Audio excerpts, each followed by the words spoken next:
फिर आइएगा माँ जी, आप ही का घर है। हाँ बेटी, जरूर आऊंगी। तुमसे बातें करके मन का बोझ हल्का हो गया। अच्छा अच्छा।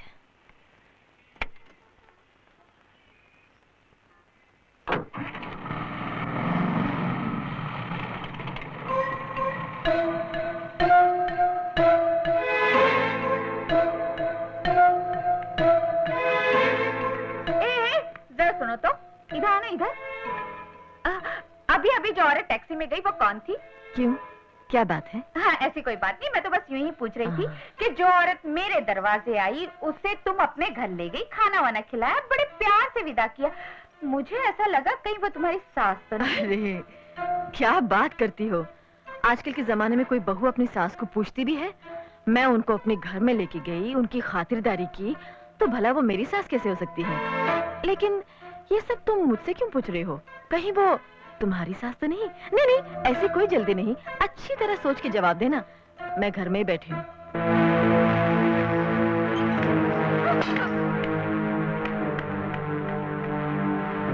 शारदा! क्या समझती अपने आप को? शारदा, जुड़े, डांस, आंखें फाड़ फाड़ कर क्या देख रही? घर फोड़नी, आंखें फोड़ दूंगी तेरी। चल अंदर, डंग कनी।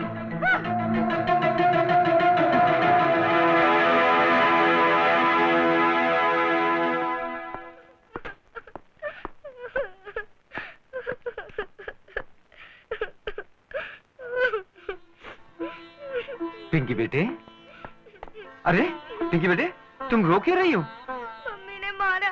जरूर तुमने कोई शरारत की होगी। नहीं डैडी। तो फिर क्यों मारा? पता नहीं डैडी।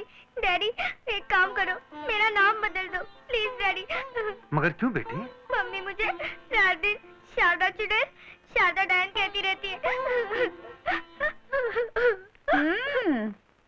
तो शुरू हो गई चुगलखोर अपने बाप के कान भरने। कैसी हो तुम रूपा? अच्छा भला नाम है बच्चे का, लेकिन तुम उसमें गाली जोड़े बिना बात ही नहीं करती। हाँ, मैं तो समझी थी तुम्हें बच्ची के पिटने का दुख हो रहा है, लेकिन नहीं, तड़प तो तुम इसलिए रहे हो कि मैंने उसके नाम को गाली दी। मैं पूछती हूँ, इस नाम से तुम्हें इतना लगाव क्यों है? क्या इस नाम की कोई चिड़िया तुम्हारे सगे वाली लगती है? हाँ? मैं दीवारों से बात नहीं कर रही, तुमसे कर रही, तुमसे। अरे मेरी बात का जवाब क्यों नहीं देते? मेरे पास तुम्हारी बेमतलब की बातों का कोई जवाब नहीं। जरा से बच्चे को भी जिस बात का मतलब समझ में आ जाए, उसे तुम बेमतलब कहते हो? बगल वाले घर में जो औरत रहती है उसका नाम शारदा है, यही नाम तुम्हारी बेटी का भी है। क्या इसका कोई मतलब नहीं? बगल वाली तुम्हारी माँ को अपने घर में ले गई, ठूस ठूस कर खाना खिलाया, क्या इसका कोई मतलब नहीं? टैक्सी में बिठाकर उसे ऐसे विदा किया जैसे अपनी सास को विदा कर रही हो, क्या इसका कोई मतलब नहीं? मतलब है, मतलब ये कि उस वक्त तुम घर में नहीं थी, मतलब ये कि तुम किसी सिनेमा हॉल या शॉपिंग सेंटर की खाक छान रही थी, और मतलब ये कि तुम अपनी सास को सास नहीं एक फटियाल भिखारन समझती हो। इससे ज्यादा और कुछ नहीं। तो तुम्हारा मतलब है वो पराई औरत सही और मैं गलत? ठीक है, कल तुम्हें इस बात का जवाब भी मिल जाएगा कि कौन सही है और कौन गलत। अरे भाई ये सेब तो हटाइए, इसमें दाग है। अरे बीबी, ये तो एक ही दाग है, वो भी सेब पर अगर किसी औरत पर दाग लग जाए तो इसका कोई क्या करे? हाँ? आप ही शारदा देवी हैं? जी हाँ, क्यों? कुछ खास नहीं, मैं तो ये जानना चाहता था कि जो कुछ आपके बारे में सुना है वो सच है ना? तुम्हारे घर में कोई बड़ा बूढ़ा नहीं है? क्यों, क्या बात है? बहन, घर में कोई समझदार बुजुर्ग होता तो अब तक तुम्हारे हाथ पीले होते और इन अफवाहों का मुंह बंद कर देता। अफवाहें? कैसी अफवाहें? यही कि बाजू वाले घर के मर्द के साथ तेरा नाजायज रिश्ता है तो उसकी। भैया, और जानती इस बात का ढोल कौन पीटता फिर रहा है? खुद उसकी बीवी, और इसमें मैं उसकी कोई गलती नहीं मानता। अगर फूल को वक्त से न तोड़ा जाए तो डाली पे पड़ा पड़ा एक दिन तो मुरझा जाएगा ना। दरअसल गलती मेरी है जो तेरी बात मान ली और तू आज तक कुंवारी बैठी है। अगर तेरा अपना पति होता, अगर तेरा अपना घर होता तो मजाल कोई तेरी तरफ उंगली उठाता? भैया, आज की पढ़ी लिखी समझदार औरत को अपना सम्मान बचाए रखने के लिए अगर घर और पति के कवच का ही सहारा लेना पड़े तो बेकार है उसका पढ़ना लिखना, और बेकार है उसको देवी दुर्गा या शक्ति कहना। तेरी 21वीं सदी की बातें 20वीं सदी के समाज को नहीं समझ में आने की, और समाज को बदलने की कोशिश करना कानूनन जुर्म है मुन्नी। अब तेरी शादी होकर रहेगी।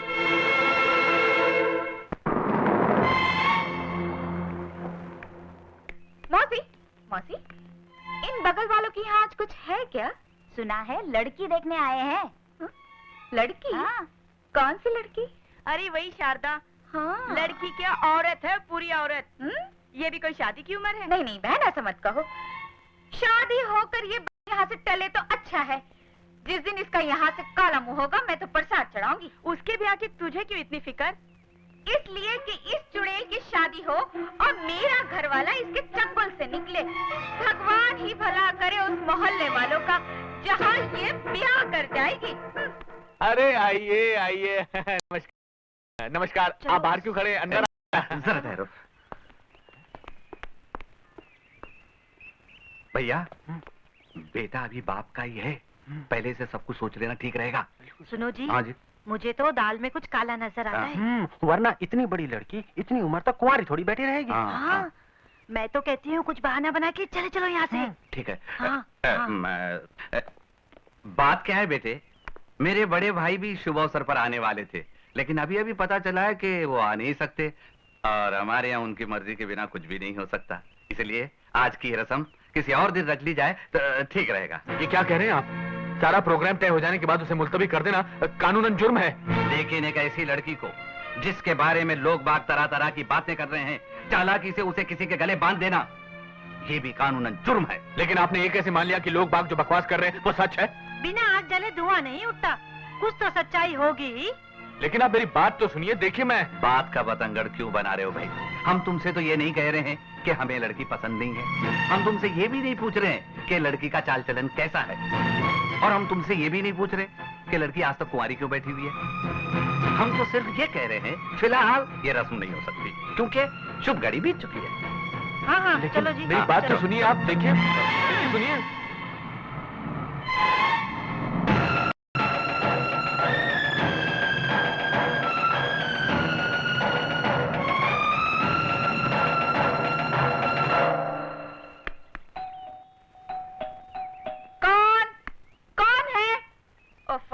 आप जरा नीचे आएंगी? ऊंचाई पर पहुंचकर नीचे उतरना मेरी आदत नहीं। मुझे तुमसे अकेले में कुछ बातें करनी है। तुम्हारी बातों से जरूरी इस वक्त मेरा ये काम है। देखी नहीं मैं बाल बहा रही हूँ। वैसे भी मुझसे अकेले में तुम क्या बातें करोगी? बातें करनी है तो मेरे पति से करो, सारी दुनिया को तमाशा दिखाओ। देखो, बात को ज्यादा न बढ़ाओ। तुम पहले अपने पति और मुझको लेकर लोगों को काफी भड़का चुकी हो। बात तो तुम खुद बढ़ा रही हो। यहाँ से फौरन चली जाओ, वरना मैं चिल्ला चिल्ला कर सारी दुनिया को बता दूंगी कि तुम कितनी चालू चीज हो। यही तो मैं भी जानना चाहती हूँ कि दुनिया की नजरों में आखिर तुम मुझे क्यों गिराना चाहती हो? बड़ी भोली बनती है। अगर तेरी नीयत इतनी ही साफ है तो रहने के लिए तूने यही जगह क्यों चुनी? अपने झूठे लाड प्यार से मेरी बेटी पर जादू क्यों डाला? मेरी सास की इतनी लल्लू चप्पू क्यों की? मेरे पति को अपने प्रेम जाल में फंसाने के लिए ना? ये सरासर झूठ है, गलत है। मुझे झूठा ठहराकर तुम मेरा मुंह तो बंद कर देगी, क्या समाज का मुंह भी बंद कर पाएगी? समाज के कान भरने वाली भी तो तुम ही हो। तुम्हारी एक झूठ ने मेरी जिंदगी तबाह कर दी। तू अपने आप को बहुत पवित्र समझती है। मैं क्या हूँ ये मैं अच्छी तरह जानती हूँ। मुझे तो तुमसे सिर्फ इतना कहना है कि तुम अपनी फैलाई झूठी अफवाहें वापस ले लो और अपनी गलती सबके सामने कबूल कर लो। ना मैंने कोई अफवाह फैलाई, ना कोई गलती की। मैं तो धमकी की चोट पर आज भी यही कहूंगी, तू मेरे पति की रखेल है, रखेल है, रखेल है।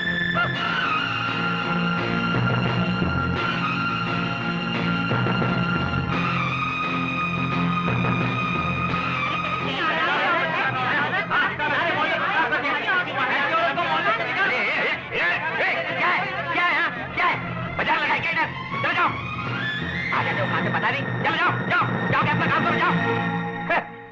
अरे जाओ ना।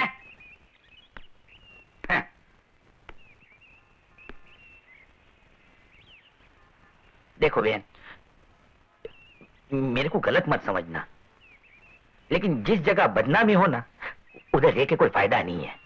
हाँ, मैं तो कहता हूँ ये घर खाली कर दो, कहीं और चले जाओ, क्योंकि जिधर शक घुस जाता है ना, खुशी उधर से अलविदा बोल के चली जाती है।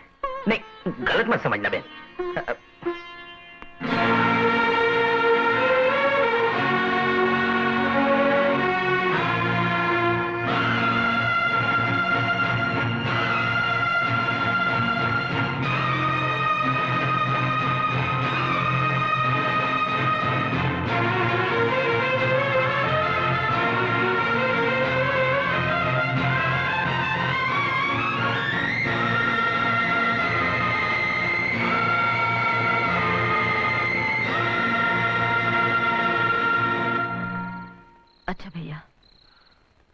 इस उठते तूफान का अंत करने के लिए तूने जो रास्ता चुना है मुन्नी, वो ठीक नहीं है।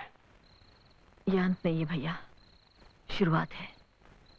न्याय की ये लड़ाई मैं इसलिए लड़ना चाहती हूँ कि आइंदा किसी मासूम और शरीफ लड़की को बदनामी और झूठी तोहमतों के खाई में न धकेल दिया जाए, मेरी तरह। लेकिन मुन्नी मेरी बात तो सुन। भैया चलो।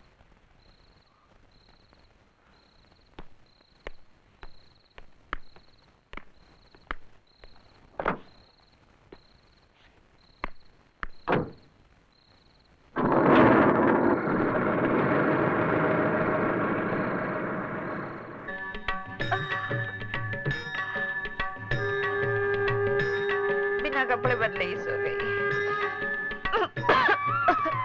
धुआं, ये धुआं कैसा? कर रही हूँ तुझे। किसी की पूजा में बाधा नहीं डालनी चाहिए, इतना भी नहीं जानते दीदी। दीदी? मैं और तेरी दीदी? हाँ, तुम इस घर में पहले आई और मैं बाद में, तो तुम मेरी दीदी हुई ना। आज से तुम में और मुझ में कोई फर्क नहीं। आज से ये घर हमारा, ये बच्ची हमारी, और वो यानी पिंकी की डैडी हमारे पति। क्या कहा बेशरम? हमारे पति? हाँ, मेरे और तुम्हारे सांझे पति। हाँ, देखो दीदी, तुम हो उनकी बिहाथा और मैं हूँ रखेल। हाँ, अब उसमें क्या? 7 फेरे हुए या ना हुए, पति तो हम दोनों के हुए ना। खैर छोड़ो, मुझे तुमसे बात पूछनी थी दीदी। हाँ, हमारे पतिदेव है कहाँ के? पंजाब के, गुजरात के, बिहार के, या कहीं के भी हो, तुम्हें क्या? वो क्या है ना दीदी, अगर ये पंजाब के हैं तो मैं उन्हें यूं पुकारूंगी, मैं के गल सुनो जी, रोटी तैयार है। और कहीं ये गुजरात के हैं तो मैं यूं कहूंगी, अरे ओ धनी जी जम्मू पधारो जी। और कहीं ये बिहार के हैं तो मैं कहूंगी, अरे ओ पिंकी के बापू रोटी तैयार हो गई रे, झटपट आजा।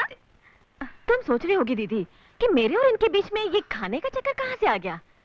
बड़े बड़े महापुरुषों ने एक ही बात कही है कि अगर किसी स्त्री को अपने पुरुष का मन जीतना हो तो उसके लिए 2 ही रास्ते हैं, एक खाने का और दूसरा सोने का। यू? हाँ दीदी, उस मामले में तो वो मेरी मुट्ठी में है ही। अब कोशिश ये है कि खाने के मामले में भी मैं उनको खुश कर दूं और हमारा पति बस मेरा पति बनकर रह जाए। चलो मैं किचन में चलो। तेरी ये मजाल, एक तो मेरे घर में घुसाई, ऊपर से मेरे पति को अपना पति कहे जा रही है। और तेरी ये मजाल कैसी हुई कि तूने मुझे अपने पति की रखेल कहा? और आगे भी कहूंगी, एक बार नहीं 1000 बार कहूंगी।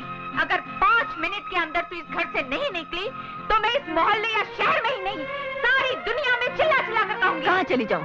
हाँ, तेरी मेहरबानी से शहर में अब मेरा कोई ठिकाना नहीं है। एक तो अकेली औरत, ऊपर से बदनाम, कौन रहने देगा मुझे?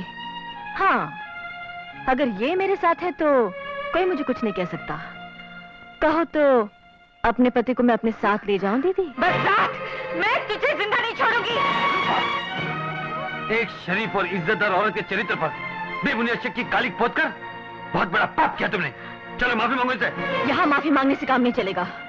इसने भरे बाजार मुझ पर कीचड़ उछाली, मुझे जलील किया, बदनाम किया है। ये अपनी बेटी के सर पर हाथ रख के सबके सामने कसम खाए कि इसने मेरे बारे में जो कुछ भी कहा वो सफेद झूठ था। जब तक ऐसा नहीं होगा मैं किसी कीमत पर यहाँ से नहीं जाऊंगी। पिंकी, बेटे मम्मी को लेकर बाहर जाओ। चलो ना मम्मी। छोड़ कमबख्त, बीवी ने 1000 गलतियां की हो, फिर भी पति का क्या ये फर्ज है कि गैर औरत के लिए वो अपनी बीवी को माफी मांगने पर मजबूर करे? तुम अपने आप को पति कहते हो? पति? शादीशुदा होकर भी तुम ये भूले रही कि तुम्हारा एक पति भी है, तो ये तुम्हारी भूल थी। और अगर आज मैं भी तुम्हें एहसास न दिला दूं कि मैं तुम्हारा पति हूं, तो ये मेरी गलती होगी। इससे पहले कि मैं पति के अधिकारों को इस्तेमाल करूं, तुम चुपचाप इनसे माफी मांगो। कभी नहीं, मेरे जीते जी ऐसा कभी नहीं होगा। मेरे जीते जी भी ऐसा कभी नहीं होगा कि मैं इस घर से कहीं और चली जाऊं। मुझे धक्के मार कर निकालना आता है और एक दिन मैं तुझे निकाल कर रहूंगी, देख लेना। सच्चाई उगलवाना मुझे भी आता है और एक दिन मैं तुम्हारे मुंह से उगलवा कर ही रहूंगी, तुम भी देख लेना। देख लूंगी। मैं भी देख लूंगी।